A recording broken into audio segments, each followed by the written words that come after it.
This episode is brought to you by Iams Pet Food. When you choose Iams dry dog or cat food, you can see a difference in your pet with your own eyes. Healthy energy in 5 days, healthy digestion in 10 days, and healthy skin and coat in just 25 days. Satisfaction for you and them. Guaranteed or your money back. Feed Iams dry dog or cat food and see a visible difference. Visit iams.com/difference to learn more.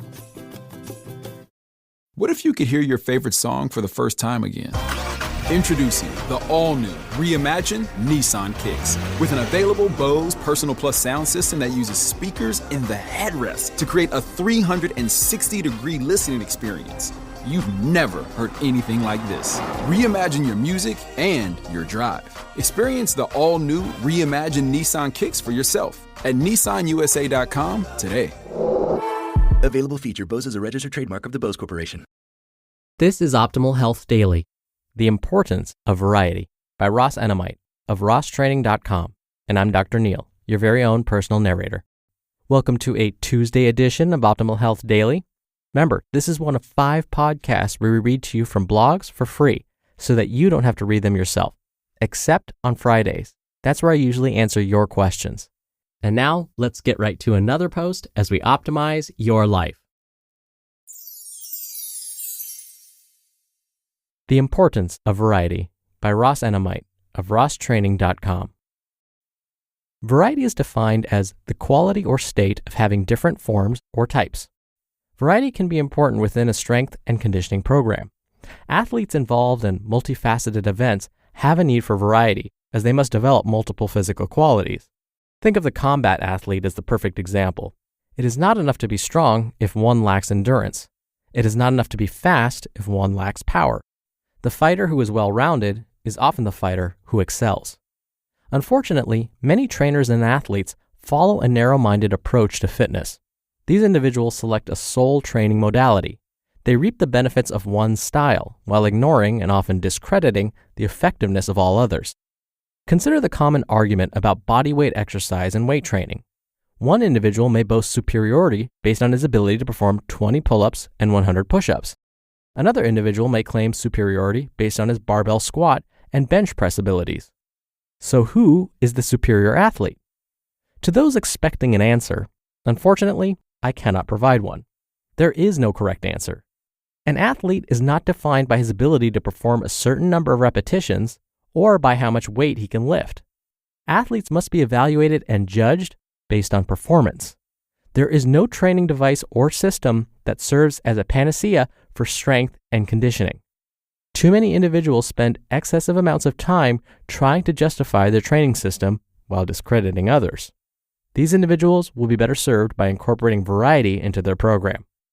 Who is to say that body weight exercise is superior to weight training or vice versa? Who is to say that kettlebells are superior to dumbbells or vice versa? What about sandbags, medicine balls, or club bells? What about sports-specific skill training? We are all individuals, each with unique strengths, weaknesses, goals, and objectives. No one should preach the absolute superiority of one particular training system, device, or methodology. I prefer and recommend a system that incorporates variety. Regardless of your goals and desires, you will be well served with variety. I personally train with barbells, dumbbells, body weight exercises, medicine balls, sandbags, sledgehammers, sprints, intervals, and more. Each tool and system can provide benefits if used correctly. The athlete must incorporate variety into his program to become complete. There is no single exercise or piece of equipment that will create a complete athlete. It is unfortunate that so many individuals fail to include variety into their exercise routine. These individuals continue to train the same way, day after day, week after week. Their results are limited due to the natural process of habituation. As related to strength and conditioning, habituation is defined as tolerance to the effects of a particular activity acquired through continued use. When you train the same way continuously, your body adapts and adjusts to that load that is placed against it. In order for a muscle to increase in strength, the workload must be greater than normal. By overloading the muscle, your body responds and adapts by growing stronger. Once the body adapts, a new stimulus is required to continue the reaction. If the workload does not progressively increase, there will be no further gains in strength and endurance. By incorporating variety, you have many tools and systems available to foster progression. Consider the martial artist who refuses to train with weights. This individual boasts his ability to perform 500 body weight squats. This accomplishment is impressive, especially from a strength endurance perspective. But what happens when he attempts to squat with 300 pounds on his back, which is more of a test of maximal strength? If this individual has not squatted with heavy weights, there is a good chance that he will be sent crashing to the floor, unable to handle the weight. What about the individual who routinely squats 300 pounds? What happens when he attempts to perform a one-legged squat with his non-working leg extended in front of his body? He may struggle to perform one rep. Perhaps he lacks the balance, coordination, and flexibility to perform this movement. Each of these individuals assumes they are strong, but they are narrow-minded in their approach to strength and conditioning. A complete athlete will train with a complete program. This individual will be proficient with his own body weight as well as added resistance. Today's combative athlete must advance with the times. He must not limit him or herself to one training system, completely ignoring all others. Combat athletes should follow an integrated approach to strength and conditioning. I often compare a complete training program to a cooking recipe. There are several training ingredients that must be included.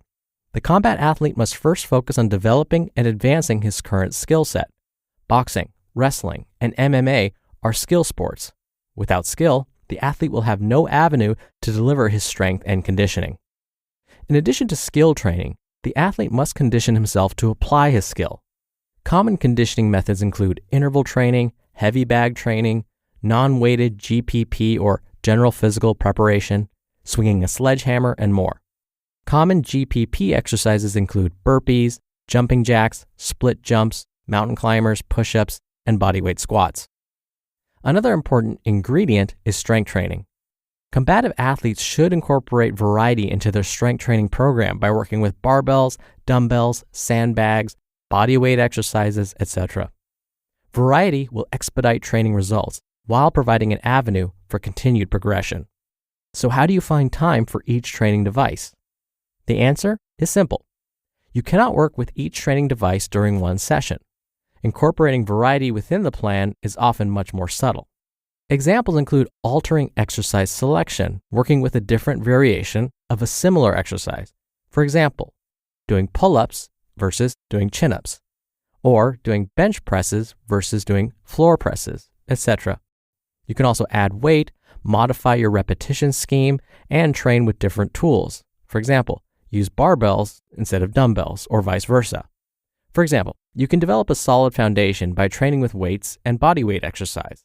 Then eventually, you can supplement your workouts with various odd objects like sandbags, kegs, heavy tires, sledgehammers, etc.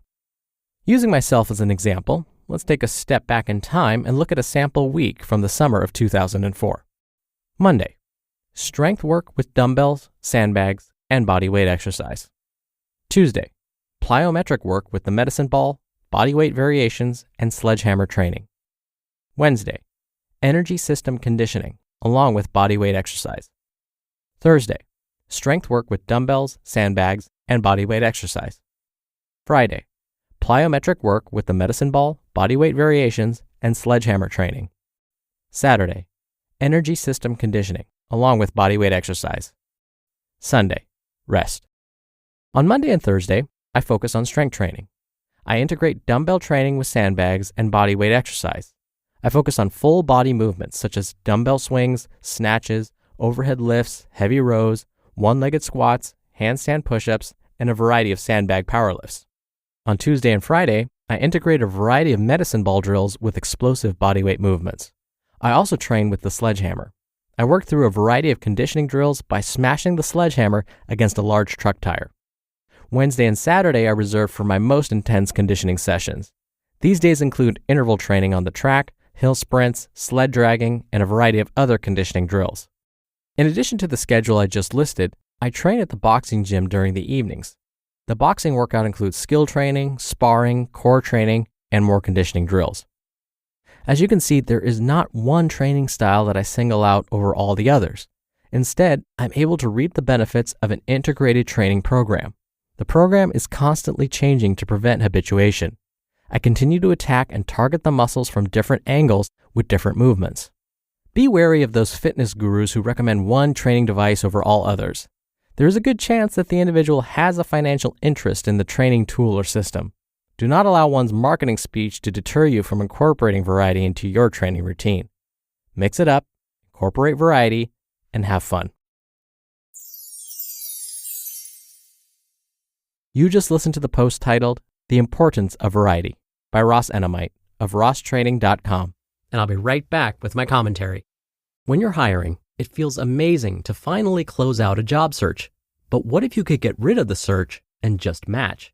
You can with Indeed. Indeed is your matching and hiring platform with over 350 million global monthly visitors and a matching engine that helps you find quality candidates fast. Ditch the busy work. Use Indeed for scheduling, screening, and messaging. 93% of employers agree Indeed delivers the highest quality matches compared to other job sites. One of the things I love about Indeed is that it filters out incompatible applicants. So when you're hiring, the process is much faster and you only have to consider applicants that are already likely to be a great fit. And listeners of this show will get a $75 sponsored job credit to get your jobs more visibility at Indeed.com/health. Just go to Indeed.com/health right now and support our show by saying you heard about Indeed on this podcast. Indeed.com/health. Terms and conditions apply. Need to hire? You need Indeed. Future you faces some big expectations. Work out more, go to bed earlier, and most importantly, make smart money decisions. Thankfully, today you has Bank of America. One place with tools and guidance to help balance tasks from budgeting to saving, so you can just be you. With big plans, do more with a bank that asks, what would you like the power to do? Explore our tips and more at bankofamerica.com/futureyou. Dr. Neal here for my commentary. One of the most common questions I get from my students when we talk about exercise and exercise physiology is, does blank, fill in the workout here, really work? So for example, students will ask me, does P90X really work? Or does CrossFit really work? Or does yoga really work? You get the idea. Can you guess what my answer is? They all work. Why? They all work if you're able to stick to it. If you enjoy P90X, you will find it quote unquote works for you. And of course, we go on a little tangent about what does work really mean? Are we talking about specific goals? That's how we know if something really works, right? If you love doing CrossFit or yoga or whatever, yes, quote unquote, they will work.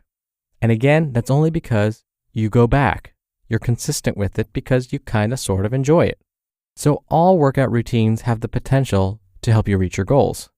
Now, the other day, one of my students came up to me and he says that he does the 300 workout a lot. For those of you that aren't familiar, this workout was inspired by the film 300. And supposedly the trainer, Mark Twight, would have the actors do this workout where you do basically 50 reps of 6 different exercises. So 50 reps times 6 equals 300 repetitions total.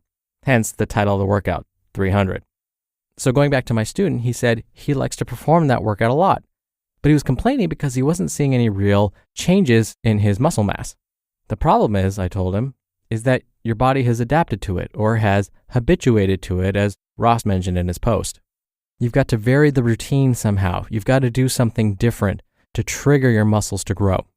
So if you're working out consistently, if you found something you like doing, like yoga, Pilates, CrossFit, P90X, whatever, just be sure you throw in some variety here and there so that you force your body, you force your muscles to have to adapt.